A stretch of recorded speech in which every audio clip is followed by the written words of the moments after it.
Hi, I'm Colin. I'm Ben. And I'm Robert. And we're Houston We Have Coffee. Today we'll be doing the first step in the engineering design process, clarifying the team assignment. During today's video, you'll see us generate a list of 15 to 30 questions for our first meeting with our client. Before we do that, however, we're going to read our problem statement. We got this problem statement from our contact at the Texas Space Grant Consortium from Johnson Space Food Systems Lab, John Glass. Our objective states, design a, quote, coffee the way you like it, coffee system adapter for astronaut use on the International Space Station. The design challenge is to develop an adapter that can transfer liquid cream, sweetener, and lemon from one beverage package to another in microgravity without leaking. This would allow NASA to send only black coffee and tea, which can then be doctored by the crew members the way they like it. The challenge is that the transfer and addition of the cream, sugar, and lemon must be done in microgravity without spills. Currently, the coffee and tea is packaged as a dry powder with predetermined levels of sugar, cream, and/or lemon in a sealed beverage pouch. The coffee is consumed via a straw. Samples of the beverage pouch and the straw are provided to facilitate the project. So it seems like we have a lot of questions. Who wants to write them down? All right. Okay, so it sounds like we don't really know what we need to do for this project. So why don't we come up with a list of questions we can ask our client?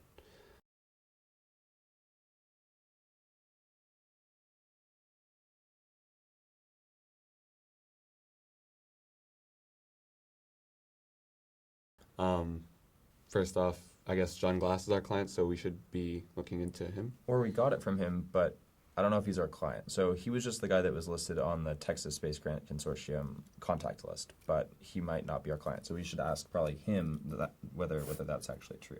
Definitely. We should also probably ask him who's going to be using this device.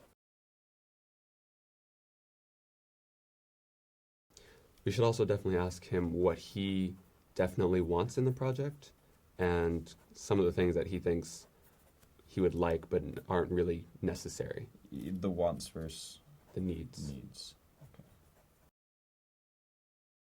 So the project prompt tells us that there are different combinations of coffee or tea, that people like different amounts of cream or sugar, and that we need some sort of adapter to allow transfer without leaking.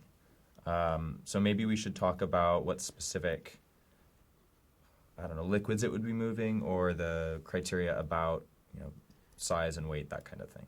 And probably how much sugar and cream and lemon we'd have to add to these packages. Yeah, so volume. And it says we have to develop an adapter, so maybe we should ask if we could get some samples of what they use now.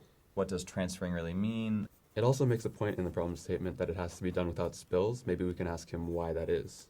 What does safety mean in that context versus something here on Earth? So maybe we can ask him what kind of materials we can use and what kind of stuff they already use on the ISS, and how long would it have to last up there. So obviously, from the project prompt, fluid flow is important, so maybe we should ask about how that works on the International Space Station, whether that's different from on the ground. Also, I think the last line here, it says, so samples of the beverage can be provided to facilitate the project. We should ask him what's actually in the beverage pouch.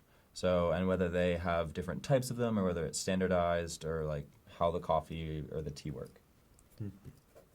The problem statement also says that everything is sent up as a dry powder. Maybe we could ask if it could be sent up as a liquid, or if there are some problems associated with that. We should also check, actually, in addition, which of these problems, or criteria, whatever, have been solved by other people. So whether they're previous solutions or solutions that are on the space station already.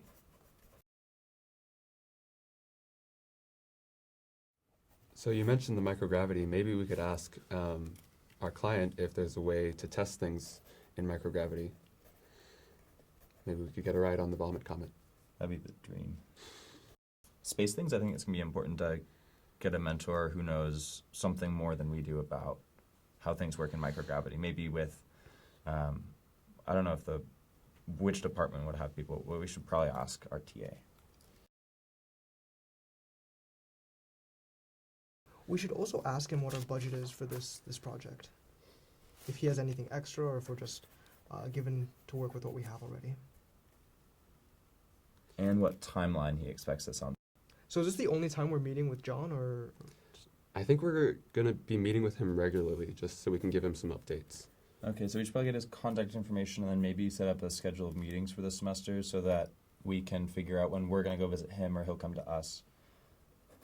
We should also probably ask him how he prefers to be contacted. Yeah, and then we should also let him know what date. So we have our syllabus for NG 120, but we should let him know when our prototype reviews are so he can come see those as well.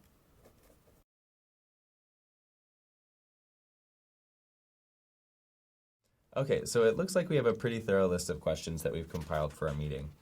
Before next week, we should probably organize these and type them up so we have, oh, sorry, Ben, more structure to our meeting with John.